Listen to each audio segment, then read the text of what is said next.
तो आप लोगों का विद्यारंभ अकेडमी में आप लोगों का स्वागत है। मैं जीतू यादव आप लोगों को संपूर्ण पाठ्यक्रम के साथ विद्यारंभ क्लासेस में आप लोगों का स्वागत करता हूं। अब आज से हम नई क्लासों से शुरू करेंगे। कक्षा 10 हिंदी क्लास शुरू करेंगे, जिससे आप लोग सभी क्लासेस पा रहे हैं, जैसे साइंस पा रहे हैं, मैथ पा रहे हैं, इंग्लिश पा रहे हैं। आज हिंदी का सिलेबस शुरू करते हैं और हम आपके साथ हमेशा इसी प्रकार पूरे सेशन जुड़े रहेंगे। आपका हर एक पॉइंट क्लियर कराएंगे, हर एक चैप्टर क्लियर कराएंगे।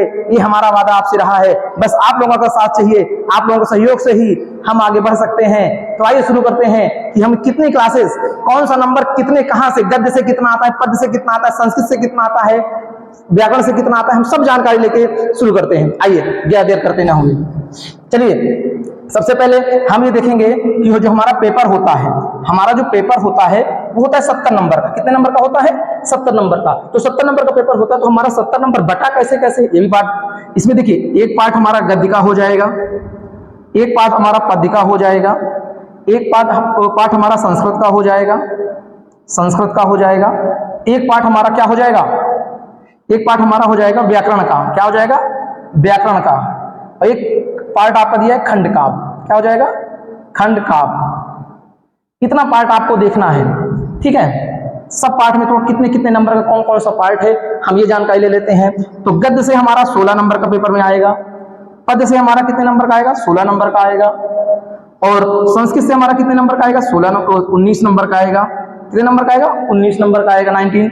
और व्याकरण से हमारा कितने नंबर का आएगा? 16 नंबर का आएगा। और खंड काव्य से केवल 3 नंबर का आएगा। अर्थात अगर हम सबको जोड़ेंगे तो हमारा कितने नंबर का आ जाएगा? 70 नंबर का टोटल पेपर होगा। कितने नंबर का होगा पेपर? 70 नंबर का पेपर होगा।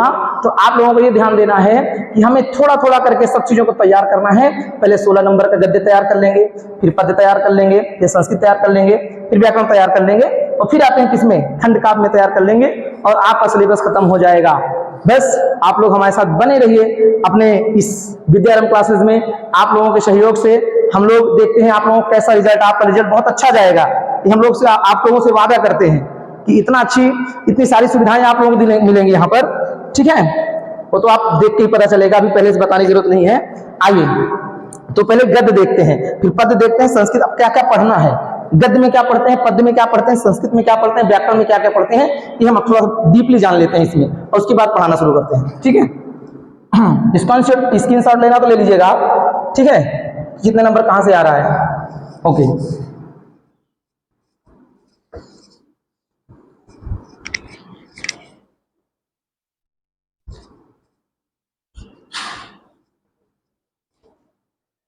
तो पहला आता है गद्य का। गद्य, तो गद्य में आएंगे तो गद्य में आप बात करते हैं, तो गद्य में हमारे कितने नंबर की बात की थी हमने? 16 नंबर की बात की थी। तो गद्य में पढ़ना क्या क्या है पहले ये हमें देखना है। तो पहला पॉइंट इसमें रहेगा गद्य साहित्य का इतिहास। गद्य साहित्य का इतिहास। तो गद्य साहित्य का इतिहास बच्चों क्या होता है? जैसे अब गद्य साहित्य का इतिहास भी थोड़ा जान लेते हैं।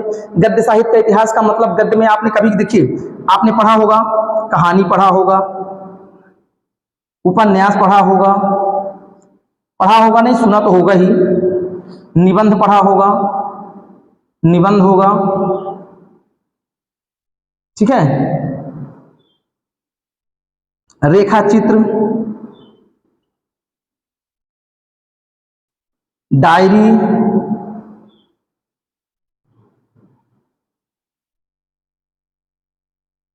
पत्रिका, ये सब चीजें आती हैं। जैसे और भी और चीजें हैं, इत्यादि लिख सकते हैं, और भी चीजें हैं इत्यादि।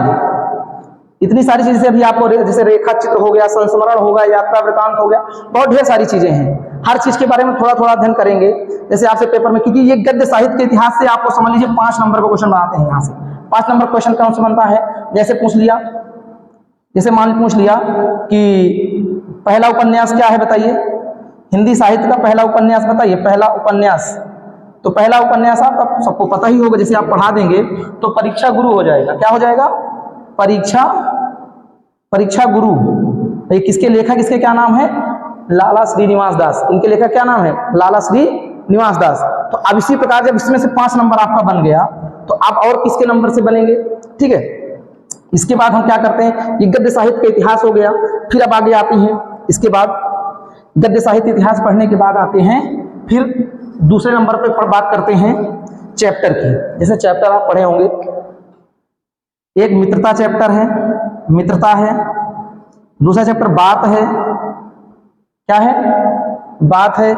तीसरा चैप्टर आपका है, क्या नाम है उसका,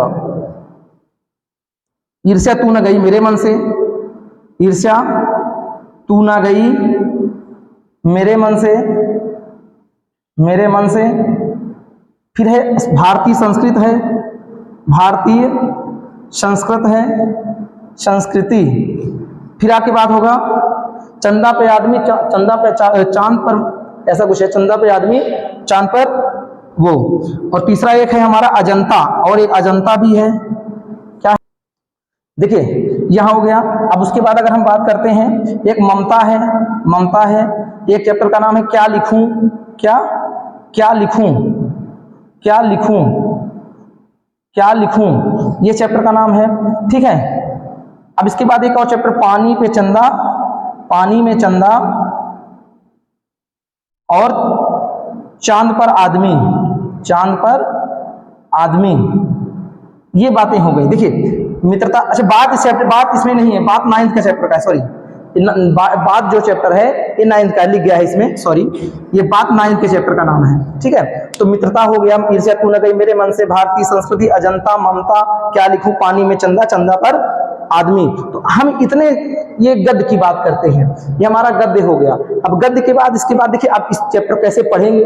देखिए पढ़ना तो कोई बात नहीं, आप लोग सब पढ़े लिखे हो, सब जानोगे भाई, पढ़ना है हमको। अब हम इतने बड़े बोर्ड में, पीपीटी तो है नहीं कि भाई डिजिटल बोर्ड हम बना के पढ़ा डालेंगे, लेकिन अब क्या करेंगे, हम एक सवाल बताएंगे आपको, एक स्टेंजा बता दिया करेंगे कि कैसे सॉल्व करते हैं।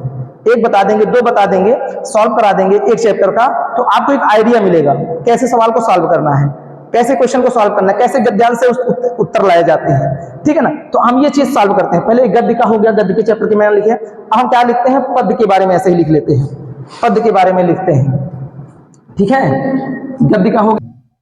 देखिए आप लोग देखिए पद का 16 नंबर पर होता है, तो इसमें आप देखते क्या है, पद में एक होता है चैप्टर का नाम पद है, फिर क्या है, धनुष भंग, वन पथ पर, सवैये, कवित्य, भक्ति नीति, चींटी, चंद्रलोक में प्रथम बार, हिमालय से, वर्षा सुंदरी के प्रति, स्वदेश प्रेम, पुष्प की अभिलाषा, जवानी, झांसी की रानी की समाधि, भारत माता का मंदिर, यह, ईवा जंगल, भाषा एकमात्र अनंत, और हल्दी घाटी। तो भाषा आप पढ़ ही चुके हैं, भाषा कुछ चैप्टर आपको थोड़ा सा बता दिए हैं, क्योंकि सेशन शुरू हो गया तो हमें पहले क्लासेस शुरू करना पड़ रहा है। तो भाषा का एक वीडियो और बना के आपको दे देंगे, आप अच्छे से भाषा कंप्लीट कर देंगे। लेकिन पहले आप लोग इसको सिलेबस को जरूर देख लीजिए आप, क्योंकि यही पढ़ना है आप लोगों के सिलेबस में।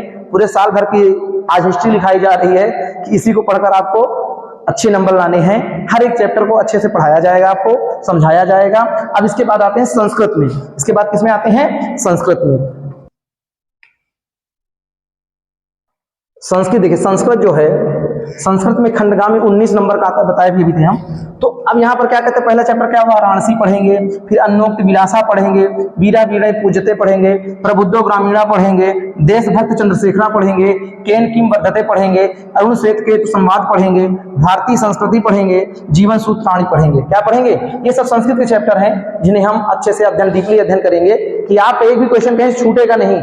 ये हमारा वादा है आपसे कि आप बस सही तरीके से हमारे वीडियो को देखिएगा, आपको समझ में अच्छे से आएगा। अब आगे पढ़ते हैं, इसके बाद व्याकरण। व्याकरण में क्या क्या आता है, व्याकरण देखिए, व्याकरण में आप देखेंगे 16 नंबर के भी आता है। सबसे काव्य सौंदर्य, काव्य सौंदर्य में अगर बात करें, काव्य के तत्वों के बारे में बात करें, तो आपको रस पढ़ना है, छंद पढ़ना है, अलंकार पढ़ना है। लेकिन सभी रस छंद अलंकार आपको नहीं पढ़ने हैं, इसमें भी अलग अलग बताया जाए कौन से रस पढ़ने, कौन से छंद पढ़ने, कौन सा अलंकार पढ़ने हैं। पूरे नहीं पढ़ने हैं आपको, आपका सिलेबस इंटर में मिलेगा, जब 12th में आप जाएंगे तब आपको पूरे पढ़ने पड़ेंगे। फिर हिंदी व्याकरण तथा शब्द रचना, अर्थात हिंदी जब व्याकरण पढ़ते हैं तो उसमें शब्द रचना में क्या क्या देखते हैं, उपसर्ग क्या होता है, प्रत्यय क्या होता है, समास क्या होता है, तत्सम क्या होता है, तद्भव क्या होता है, तद्भव शब्द क्या होते हैं, पर्यायवाची शब्द क्या होते हैं, ये सब आप पढ़ेंगे। फिर संस्कृत व्याकरण में आते हैं तो संधि पढ़ेंगे, शब्द रूप पढ़ेंगे, धातु रूप पढ़ेंगे, हिंदी संस्कृत में अनुवाद कैसे करते हैं, हिंदी को संस्कृत में कैसे अनुवाद करते हैं, ये पढ़ेंगे। फिर अंतिम आपका जो व्याकरण का आता है उसका नाम है निबंध रचना, जो आप अच्छे समझते हैं, जो निबंध रचना, क्योंकि निबंध ही आपको लगभग 7-8 नंबर का होता है। ठीक है, जिससे आपको ये अच्छा नंबर देके जाया करता है। और भी नंबर देते हैं, लेकिन ये मेन अकेले 16 में 6-7 नंबर का अकेले आता है। जहां पर ये सब मिलकर आएंगे वो अकेले इतना काम करके चला जाएगा, तो इसलिए भी अच्छे से ध्यान देंगे कौन कौन से लिखना है। ठीक है, इसके बाद आता है खंड काव्य। आपका लास्ट बचा क्या है? खंड काव्य। देखिए खंड अंगा जो हमारा है, खंड अंगा, तो खंड अंगा में आपको केवल देखिए ढेर सारी दिए हुए हैं आपको, कहीं मेवात है, कोई क्या है, कोई क्या है, मेवात है। हमारे जो हमारे प्रयागराज का, इलाहाबाद का जो है, तो उसे केवल आप एक खंड काव्य पढ़ना है, जिसे का नाम है अग्र पूजा। क्या नाम है? अग्र पूजा खंड काव्य। क्या पढ़ेंगे इसको? अग्र पूजा खंड काव्य। अग्र पूजा खंड काव्य में आपको पढ़ाया जाएगा कर्ण के बारे में, कर्ण के 5 पांडवों के बारे में पढ़ाया जाएगा। ठीक है, इसमें मिलता है ये 3 नंबर का होता है। कितने नंबर का मिलेगा आएगा? तो 3 नंबर का। तो खंड अंगा केवल आपको 3 नंबर देके जाएगा। और वो क्या है? ये कहानी है। हम आपको ऐसी कहानी समझाएंगे, ऐसी सब बताएंगे कि आपको मुंह जबानी याद हो जाएगी। आप किसी से बताएंगे ना लिखने के समय, तो आप ऐसे कहेंगे वाह ये तो कहानी ऐसे मुंह जबानी हमको याद हो गई। तो ये कहानी के लिए आप टेंशन मेरी ले लीजिए, मैं देता हूं, नहीं टेंशन आपको लेना नहीं, मैं आपको समझा दूंगा, वही आपके लिए ठीक ठाक रहेगा। ठीक है ना?